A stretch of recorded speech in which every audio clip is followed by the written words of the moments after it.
Ali. Exactamente. Bueno, quería preguntarle a Ledo Toñani, bueno, que él vive en la realidad de los barrios, recorre mucho los barrios, tienen articulación con muchos comedores. Yo, es más, tuve la participación de darle alguna ayuda a un comedor de ustedes, la verdad que trabaja muy bien, vinieron a mi casa, se llevaron todas las cosas, de primera. En este momento, vos como amante del heavy metal, de alma fuerte, que hablan de la realidad sin filtro, ¿cómo ves la inseguridad de 27 y Oroño para allá? ¿Para dónde? ¿para el zona Para sur zona o para el sur, centro? para el oeste y para el sur. Y Mirá, para el norte también, porque podemos decir, no sé, trazar hasta alguna calle que cruce zona norte. Está bueno que digas de 27 para allá, porque bueno, yo soy de Barrio Hospitales, que Sí, es un barrio vecinos. claro, es un barrio de clase media, no es un barrio marginal, periférico, etcétera. Y en los últimos meses es la expresión más concreta de que el discurso oficial del gobierno de la provincia de Santa Fe, de que la situación de violencia de alguna manera se ha conjurado, Sí. se ha aquietado, etcétera, es un discurso que no tiene que ver con la realidad, ¿no? En los últimos meses, bueno, somos vecinos, ha habido casos de homicidios muy resonantes en el barrio, que en otro momento no los había y estaban más entabladas, ¿no? Se producían entabladas. Entonces, sí, ¿ha habido una baja en la tasa de homicidios en la ciudad de Rosario? Sí. ¿Cuáles son esos homicidios que han bajado? En general lo que tienen que ver por enfrentamientos entre bandas, ¿no? Sí. Ha habido una merma, etcétera. ¿Ha bajado la violencia urbana? No, para nada, ¿no? Sigue habiendo muertos, asesinatos, escruches, robos, asaltos, etcétera, etcétera. Y lo va a seguir habiendo mientras la política, y vale para toda la fuerza política, porque digo, nosotros somos críticos de la política de seguridad de Maximiliano Bullaro, pero fuimos también críticos del gobierno anterior, del signo peronista. ¿Por qué? Porque acá lo que hace falta es primero una reforma integral del sistema de seguridad pública en la provincia de Santa Fe, de la fuerza de seguridad, pero también de la justicia, de la forma de financiamiento de la política. Es necesario un trabajo muchísimo más profundo en ese sentido, ¿no? Porque el problema del delito, de la violencia, no es un problema exclusivamente que involucre al protagonista material, ¿no? Sí. Al tipo que sale a matar, a chorear, etcétera. Es un problema mucho más vasto, con complicidades institucionales, etcétera, ¿no? Ahora, niveles de violencia sigue habiendo, importantes, homicidios sigue habiendo, y donde más se vive, donde más se sufre es en los lugares donde las estructuras delictivas complejas que se benefician de algunos tipos de delitos complejos, etcétera, cuyos dividendos, beneficios van a parar a las torres de la Costanera, a los barrios cerrados, etcétera, encuentran en esos barrios mano de obra y un caldo de cultivo donde están los que matan y mueren por los negocios de otros, ¿no? Entonces ir solamente a las cuestiones, a las consecuencias del accionar de esa estructura delictiva compleja no hace que eso de alguna manera esa situación se conjure, ¿no? Vos fíjate que en los últimos días de lo que viene este fin de semana hay notas en las redes sociales donde dice que la policía de Santa Fe atraviesa una crisis profunda y silenciosa mientras el gobierno sostiene un discurso de mejora en seguridad, las bajas voluntarias se multiplican por salarios que no alcanza, precarización laboral, malos tratos y falta de respaldo político. Un policía cobra 1.000.000 de pesos, 1.100.000, 1.200.000, y a eso le tienen que hacer los descuentos en la I. Terminan cobrando 700, 800.000 pesos. Están como la totalidad de los trabajadores de este país. La policía, si estuviera bien paga, podría responder mucho mejor sin complicidades, sin corrupción. La policía de la provincia de Santa Fe está integrada por trabajadores del Estado, básicamente. El policía es un trabajador del Estado. Es un trabajador del Estado. Y la política de gobierno de Puyaro con respecto a los trabajadores estatales no tiene nada que envidiarle a la política de Javier Milei con respecto a los trabajadores públicos. El gobierno de Puyaro ha comprado no solo el contenido de las políticas dirigidas a gestionar la relación, los ingresos, el bienestar, etcétera, de los trabajadores públicos, sino que también compró la gestualidad con respecto a esos trabajadores públicos. Y ustedes ven cómo en los últimos 2 años, cada vez que hay un cuestionamiento a la educación pública, a veces con razón, a veces no, doy un ejemplo concreto. Uno de estos exámenes donde surge que los pibes de tercer grado no pueden leer e interpretar un texto. Ustedes vieron que salió y Santa Fe aparecía como en el penúltimo lugar, en un estado calamitoso, bueno, qué sé yo. Primero hay que tratar de analizar con precisión, ¿no? De qué se tratan esos estudios, qué seriedad tienen, etcétera. Pero bueno, más allá de eso, sale este estudio, ¿quién tiene la culpa? Los trabajadores estaban las docentes de Villa Gobernador Galvez, porque fue la ciudad más se vio este problema, estaban enojadísimas. Pero la culpa la tienen los trabajadores de educación, no el ministro, la ministra de educación, no el gobernador, el de ahora, el anterior, o los desatinos en política pública en materia de educación. La tiene el trabajador. Este gobierno mintió sobre el ausentismo docente, salió a revolear números que no se condecían con la realidad. Pero es la cultura de este gobierno nacional también, ¿no? Bueno, por eso, salir pero digo, mentir, por eso digo, el gobierno de Puyaro se subió a esa gestualidad porque evaluó que le garpaba, porque la gente en teoría está crítica de lo público, entonces bueno, vamos a hacer cargo a los trabajadores públicos de esa situación. Pero el pueblo castiga tarde o temprano. Bueno, digo, y las fuerzas de seguridad no dejan de ser víctimas también de esa situación, porque con salario de hambre, con salario de miseria, como bien decís vos, una fuerza que por su trabajo, su expertise, y por el lugar donde está parado está en constante relación con el delito, por supuesto que tenés a la vuelta de la esquina la posibilidad de ya no combatir el delito, sino de gestionarlo, ¿no? Gestionarlo sacando dividendos de eso, ¿no? Y aquel que es honesto se pone ante el peligro por 2 pesos con 50. Bueno, entonces digo... Tenés también la otra. Nosotros somos una provincia rica. Nosotros somos una provincia donde tenemos... un gobierno provincial que adhirió a toda esa gestualidad y que, por ejemplo, vamos a tomar la política energética de la EPE, están sacándole a los vecinos de la ciudad de Rosario, de los sectores medio bajo, el medidor, porque quedó una boleta impaga vieja, que a veces incluso hasta se te puede pasar, vos seguís pagando la otra y la anterior te quedó impaga.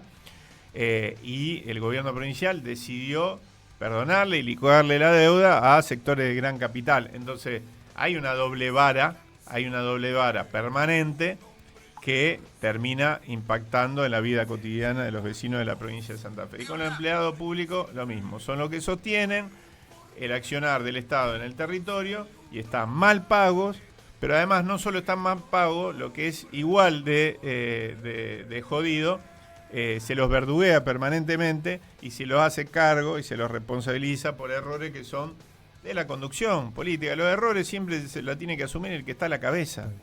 Edu, te quería hacer una pregunta. Si tuvieras que elegir una banda de rock nacional o alguna banda nacional para ponerle un nombre a la gestión, a estos años de gestión de Pablo Hatkin, ¿qué banda elegirías? Mira, yo creo que la gestión municipal, esta gestión municipal no es buena. No sé cuál elegiría.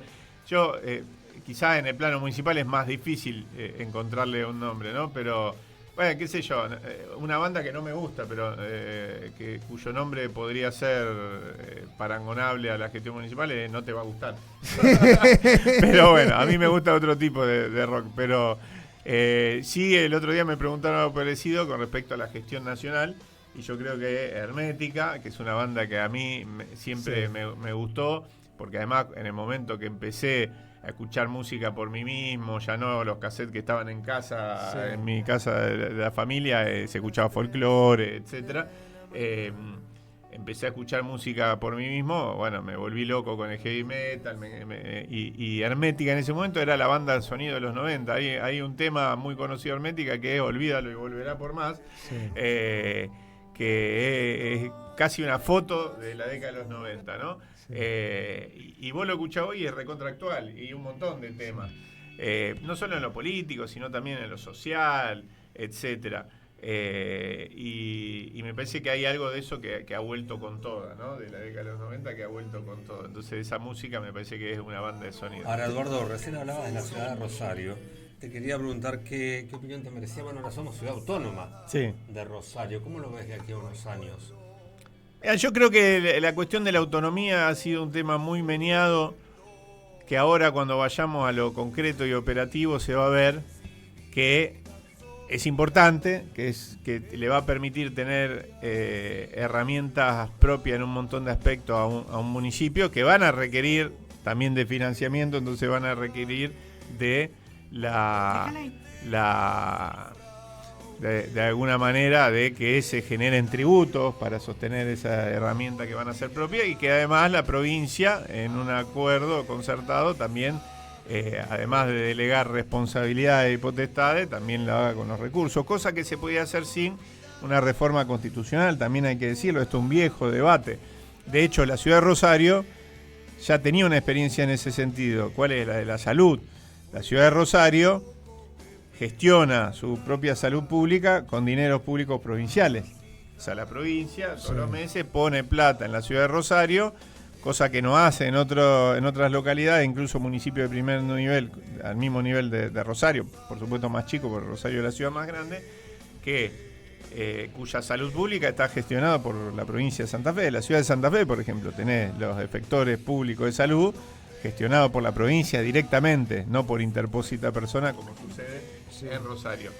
Y eso se hacía, si no me equivoco, desde la época de Caballero, por un acuerdo entre provincia y municipio.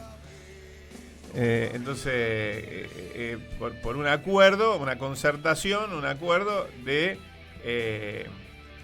traslación de potestades, pero también de recursos de un nivel del Estado al otro. Entonces no se necesitaba una reforma constitucional para eso. Lo que pasa que la bandera de la autonomía siempre terminó siendo una bandera político-partidaria de un sector para chicanear al otro. El socialismo durante mucho tiempo lo tomó como una bandera central en su discurso cuando gobernaba el peronismo a nivel provincial. Cuando después pasó a gobernar el socialismo a nivel provincial y gobernaba a nivel municipal, bueno, ya es como que se relativizó la centralidad de este discurso, ¿no? Quizás lo retomó un poco Lifchitz en su momento, hizo todo un trabajo apuntando a una reforma constitucional, no se dio, finalmente se da durante el gobierno de Puyaro. Pero bueno, dicho todo esto, que es más el humo que la consecuencia efectiva que esto puede tener, no deja de tener su importancia y va a permitir que el municipio disponga una nueva institucionalidad más acorde con estas épocas donde se le exige muchas cosas a los municipios que los municipios no siempre tienen la posibilidad de resolver, ¿no? El tema de la seguridad es el más claro de todo. Ahora ahí también, vale, hoy Rosario avanza en la autonomía, si quisiera puede tener una fuerza policial propia. ¿Es bueno, no es bueno? Es una vieja discusión, ¿no? Pero más allá del fondo de la cuestión, hoy podría tenerlo. Antes también podía tenerlo si hacía un acuerdo con la provincia le delegaba potestades, veían hasta dónde, con qué alcance, etcétera, y le daba los recursos para hacerlo. Pero eso es lo que quiero decir. La autonomía municipal era uno de los... El tema policial era uno de sus propósitos, pero no lo llevó a cabo. Ni siquiera lo intentó.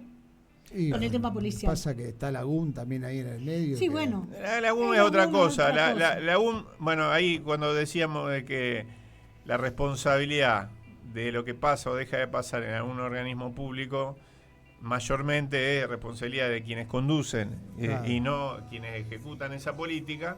o siempre la responsabilidad más importante está ahí. El caso de la UM es un caso...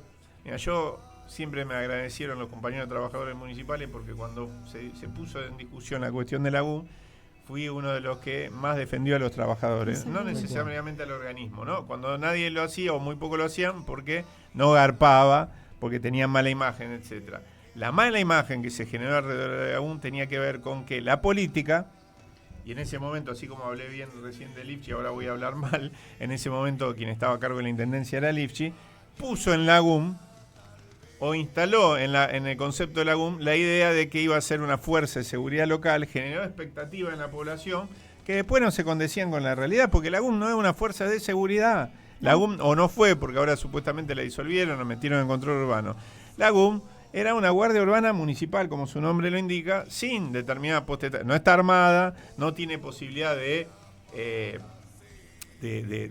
reprimir el delito. A lo sumo puede, desde una perspectiva municipal, ayudar a la prevención. Y después hacía un montón de tareas, y ahí viene la defensa que hacíamos del trabajo de los trabajadores municipales, que no tenían que ver con la cuestión del delito violento, etcétera, pero sí, por ejemplo, actuaban, y lo hacían muy bien, en cuestiones de violencia de género, sí, ¿no es cierto?, acompañando a las mujeres, etcétera.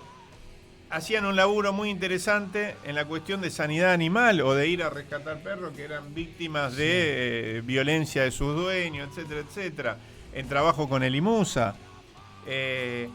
Entonces, ¿el problema de quién era? ¿De la UM y de sus trabajadores o de los dirigentes políticos que salieron a decirle a los vecinos, mirá, te armamos una fuerza de seguridad local y te va a solucionar los arrebatos, etcétera? No, porque no estaba para eso.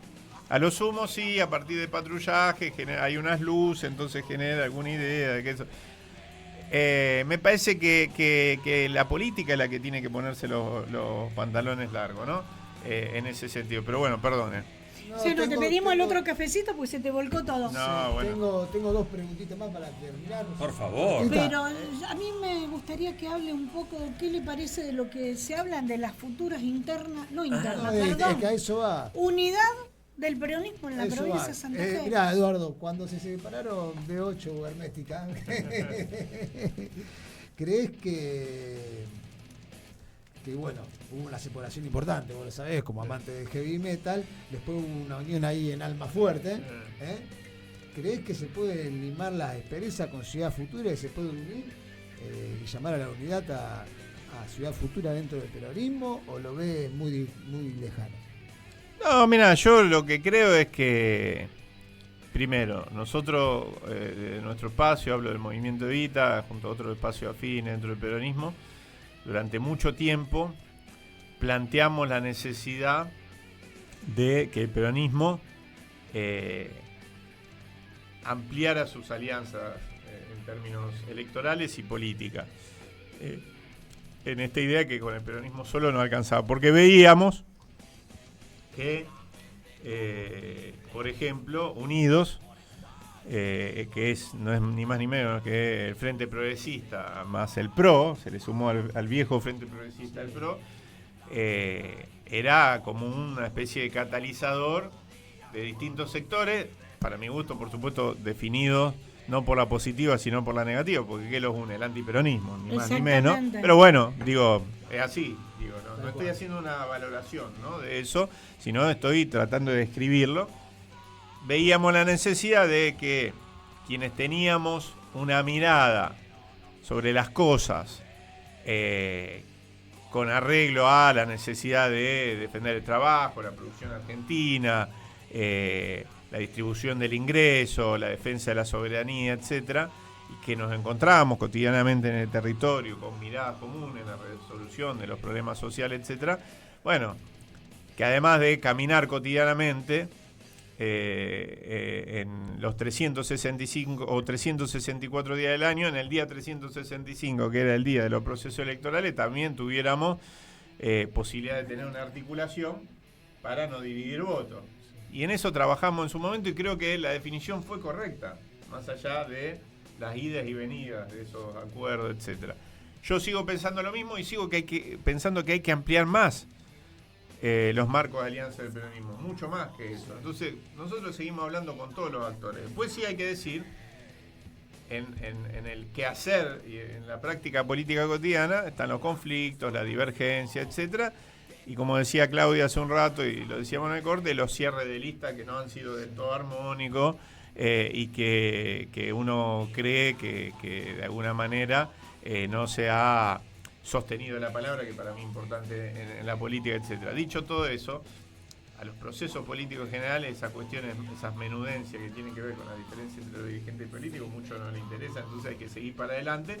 Y veremos cómo se ordena. Vos fíjate la diferencia, sacamos 3 diputados y podríamos haber sacado entre 4 y 5. Bueno, eso no lo sé, es historia contrafáctica, Yo pero creo digo, que sí. pero uno siempre tiende a querer trabajar para generar lo mejor para el espacio, el frente político del que participa, fundamentalmente porque cree que ahí y en posibles alianzas futuras reside la posibilidad de hacerle frente a una política, a un régimen que la verdad que está llevando a la Argentina, no lo digo yo, lo dice el mismo Milei, a fines del siglo XIX, ese es su objetivo. Entonces, frente a eso, es importante ampliar cada vez de manera, ampliar lo más posible los marcos de alianza, porque ¿quién va a ponerle un freno y a construir una alternativa frente a esto? El Frente Unido de la provincia de Santa Fe, Provincia Unida, etcétera, no va a pasar porque lo estamos viendo.